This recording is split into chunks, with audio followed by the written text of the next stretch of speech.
wabarakatuh. Saya Dini Indo Firawati. Selamat datang di channel saya, Dini Indo. Saya akan berbagi informasi di channel ini tentang kesehatan ibu dan anak serta kebidanan. Selamat menikmati videonya. Kali ini kita akan bersama-sama membahas tentang soal-soal uji kompetensi khususnya kehamilan. Nah, soal kehamilan ini biasanya sampai 50%. Jadi ada sekitar 90 soal itu adalah soal kehamilan. Karena total dari uji kompetensi biasanya 180 soal yang akan diselesaikan dalam waktu 2 jam. Baik, kita akan mulai mempelajari soal pertama ya. Nah, di sini kita bisa lihat bahwa soal pertama adalah seorang perempuan umur 25 tahun, gravida pertama, partus 0, abortus 0, datang ke praktek mandiri bidan dengan keluhan mual muntah khususnya di pagi hari. Hasil anamnesis, haid terakhir 3 bulan yang lalu, hasil pemeriksaan KU-nya baik dengan tensi 110/70 mm/Hg, nadi 80 kali per menit, pernafasan 24 kali per menit, suhu 37 derajat Celcius, dan TFU-nya 2 jari di atas simfisis. Lalu pertanyaannya adalah, apakah masalah yang mungkin dari kasus tersebut? Beberapa hal yang kita perhatikan dari soal ini adalah khususnya di mual muntah khusus di pagi hari. Oleh karena itu, karena ini ada clue di pagi hari, kita bisa melihat dari pilihan jawaban. Kalau nausea kan tidak mungkin, karena nausea itu kan hanya mual saja. Sedangkan ini soalnya adalah mual muntah. Vomiting itu muntah saja. Dalam soal mual muntah di pagi hari. Dan tidak ada keterangan tentang frekuensinya berapa, sehingga kita tidak bisa memastikan apakah ibu ini hiperemesis atau tidak. Pilihan yang D adalah morning sickness. Nah, ini pilihan yang paling tepat yang menggambarkan bahwa kejadian mual muntahnya pada pagi hari. Sedangkan salivasi gravidarum itu kan keluarnya air liur karena proses kehamilan.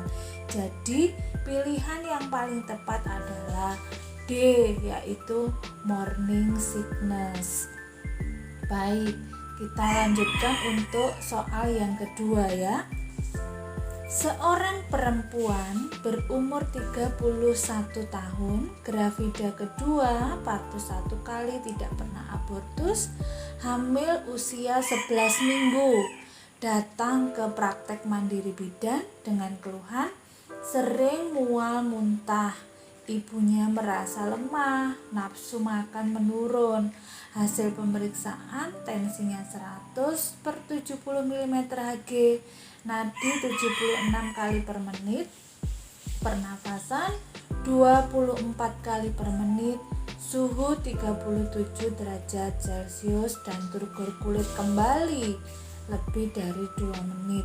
Berat badan 56 kg. Sebelum hamil berat badannya 58,5 kg. Jadi ada penurunan ya sebelum dan setelah hamil.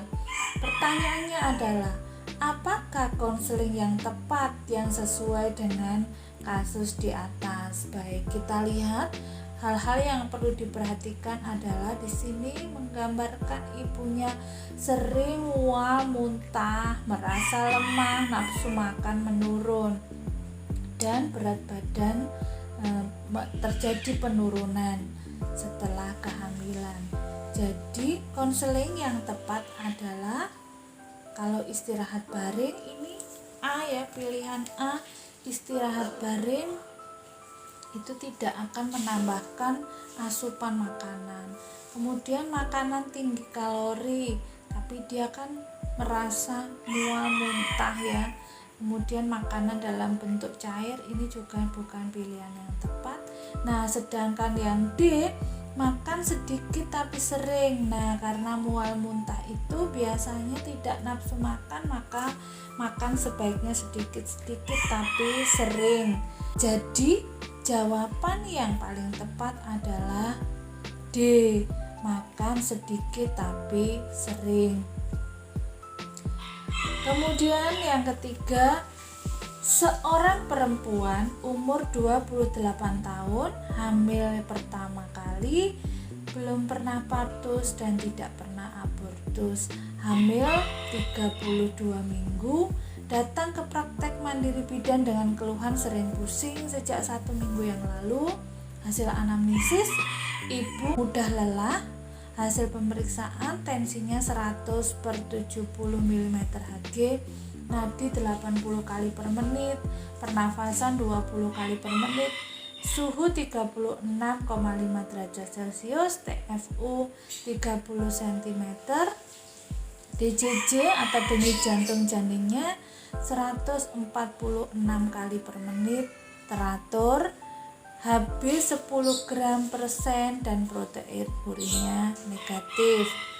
Dari kasus di atas, pertanyaannya adalah apakah tindakan pertama yang tepat pada kasus tersebut? Yang perlu kita perhatikan adalah di sini dalam kasus sering pusing, mudah lelah, dengan tensi yang relatif rendah. Jadi apakah konseling persiapan kegawat daruratan? Sepertinya ini masih belum gawat darurat ya. Kemudian memberikan suplemen tambah darah.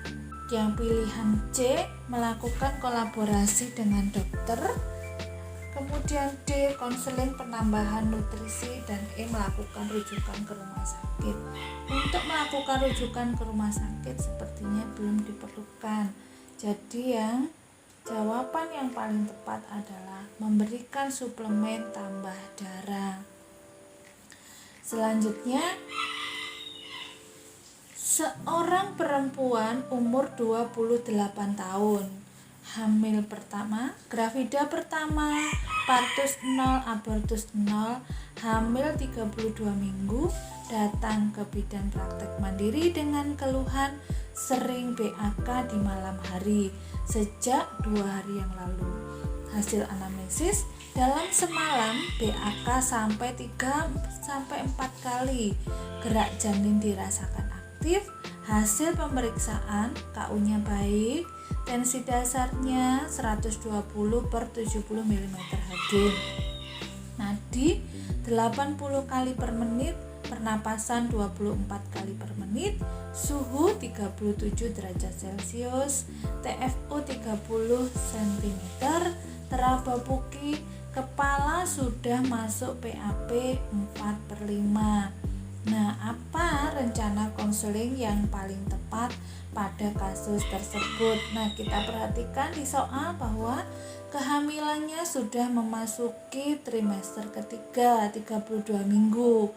Nah, kemudian mengeluh sering BAK sampai 3-4 kali dengan kepala yang sudah masuk PAP 4/5. Nah, kalau kita lihat pilihan jawabannya adalah A, berbaring miring ke kiri. Ini sepertinya tidak menyelesaikan keluhan sering BAK ya. Hindari minum kopi atau teh, ini mungkin bisa ya. Nah, kemudian C adalah perubahan fisiologis trimester 3. Perbanyak minum pada siang hari, sepertinya ini tidak terkait ya, karena ini kejadiannya adalah sering kencing di malam hari. Kosongkan kandung kemih ketika ada dorongan ya, ini bisa.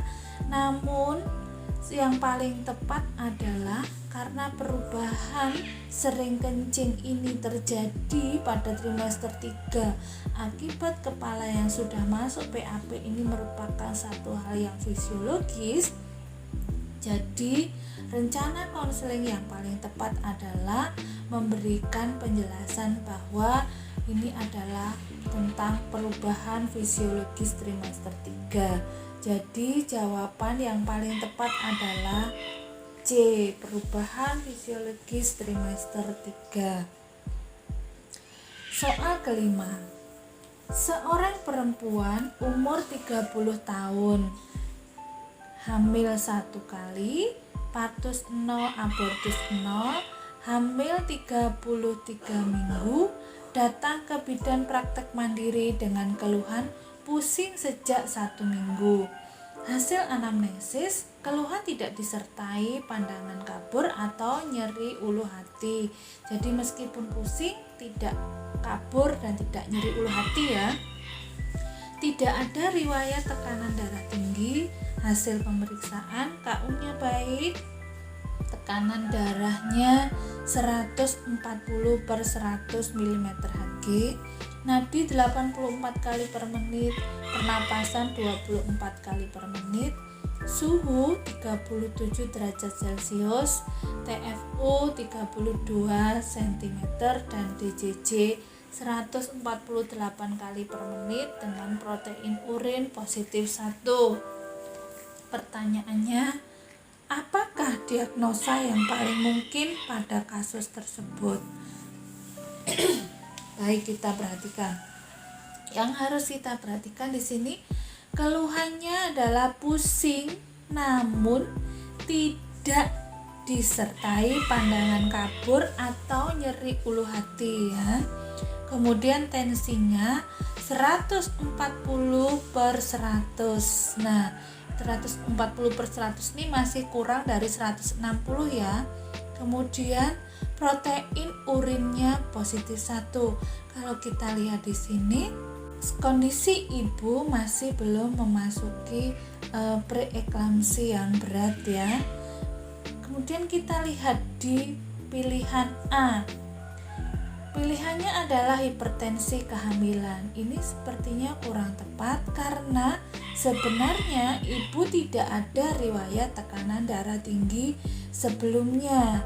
Nah, untuk yang B adalah preeklamsi ringan. Ini jawaban yang paling mungkin karena kalau untuk preeklamsi berat itu masih belum sesuai. Untuk preeklamsi berat biasanya tensinya lebih dari sama dengan 160 mm/Hg. Oleh karena itu, jawaban yang paling tepat adalah B, preeklamsi ringan. Soal ke-6. Seorang perempuan umur 33 tahun, gravida 2, partus 1, abortus 0, hamil 10 minggu, datang ke praktek mandiri bidan dengan keluhan keluar darah flek-flek dari jalan lahir sejak 2 hari yang lalu. Hasil pemeriksaan konjungtiva pucat, tekanan darah 100/60 mm/Hg, nadi 94 kali per menit, suhu 37 derajat Celcius, pernapasan 24 kali per menit. Terdapat nyeri tekan pada perut bagian bawah dan dalam pemeriksaan dalam ada nyeri goyang serviks. Pertanyaannya, apakah diagnosis yang paling mungkin sesuai dengan kasus di atas? Kita perhatikan ya berapa hal. Di sini ada tanda flek-flek dari jalan lahir. Jadi perdarahannya hanya berbentuk flek.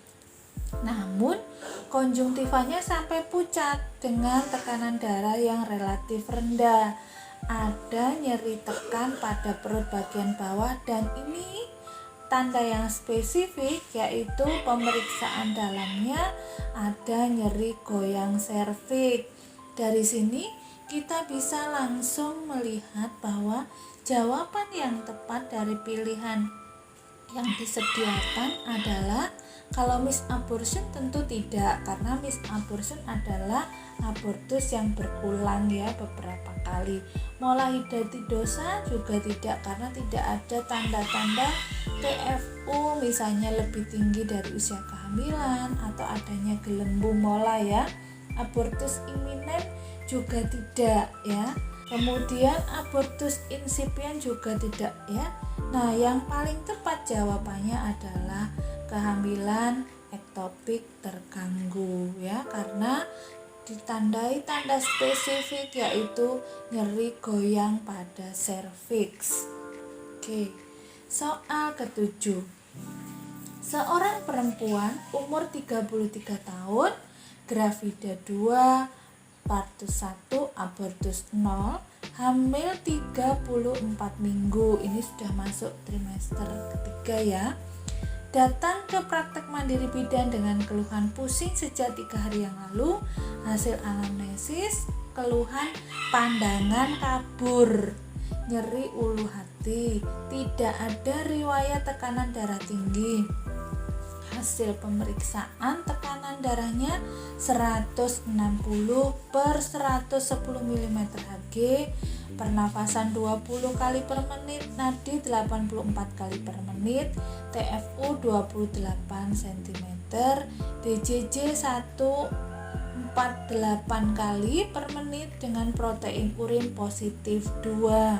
Pertanyaannya, apakah diagnosis yang mungkin untuk kasus di atas? Nah, hal yang perlu kita perhatikan adalah pandangan kabur, nyeri ulu hati.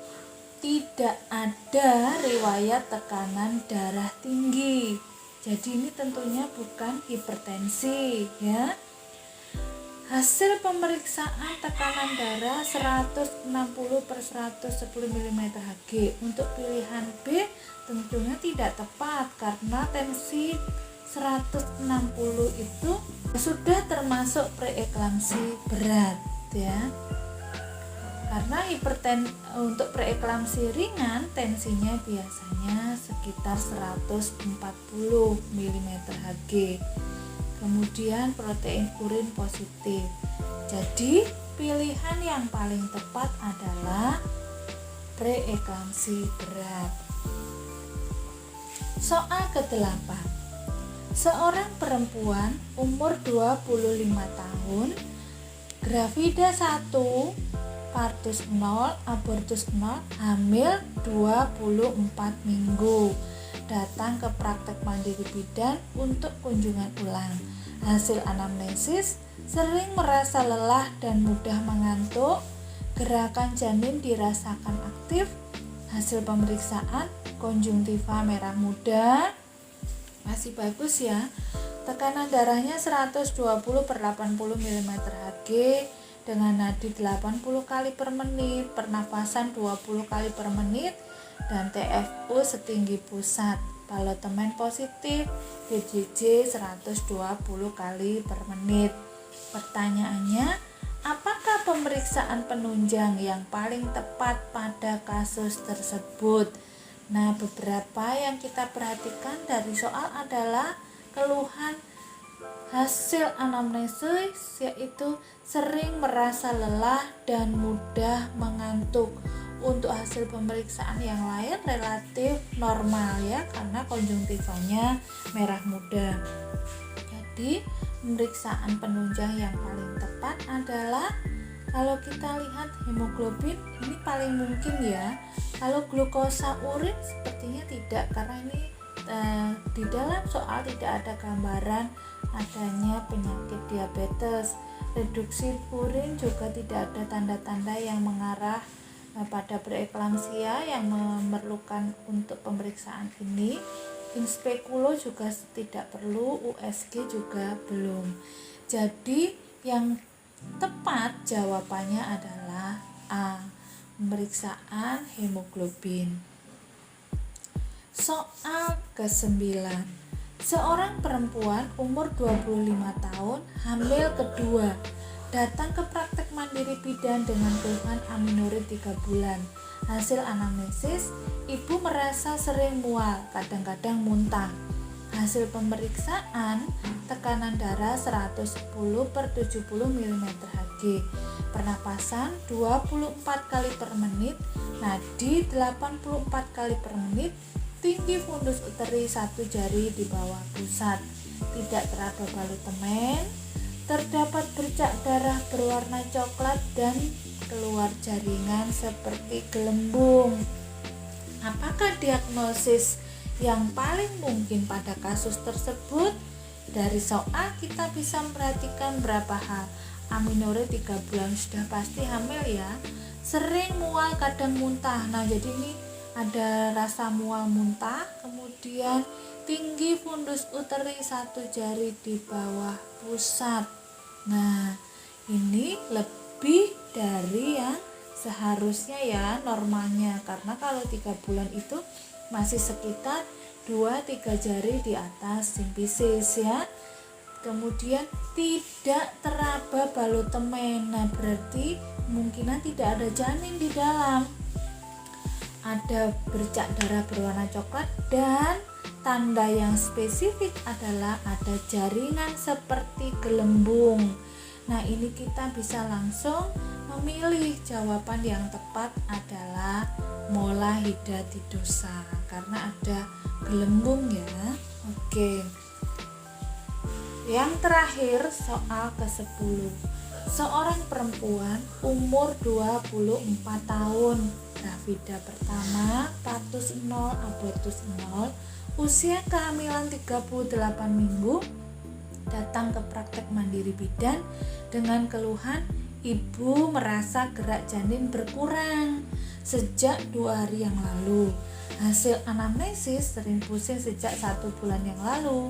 Hasil pemeriksaan tekanan darah 110/70 mm/Hg, nadi 80 kali per menit, pernafasan 20 kali per menit, suhu 36,5 derajat Celcius, TFU 34 cm, DJJ dengan frekuensi 100 kali per menit, HB 11 gram per sen, protein urinnya negatif. Apakah diagnosis yang paling mungkin pada kasus tersebut? Yang kita perhatikan dari soal adalah di sini gerak janin berkurang dengan denyut jantung janin yang relatif lemah yaitu 100 kali per menit, sedangkan beberapa hasil pemeriksaan dan anamnesis yang lain itu masih dalam batas normal. Oleh karena itu jawaban yang tepat diagnosisnya adalah gawat janin. Oke, ini beberapa soal ya, ada 10 soal yang kita bahas pada pertemuan ini. Semoga beberapa hal yang sudah saya sampaikan ini bisa bermanfaat dan membantu dalam hal menentukan pilihan pada saat mengerjakan soal ujian kompetensi. Semoga berhasil. Terima kasih sudah menonton video saya. Jangan lupa like, komen, share, dan subscribe.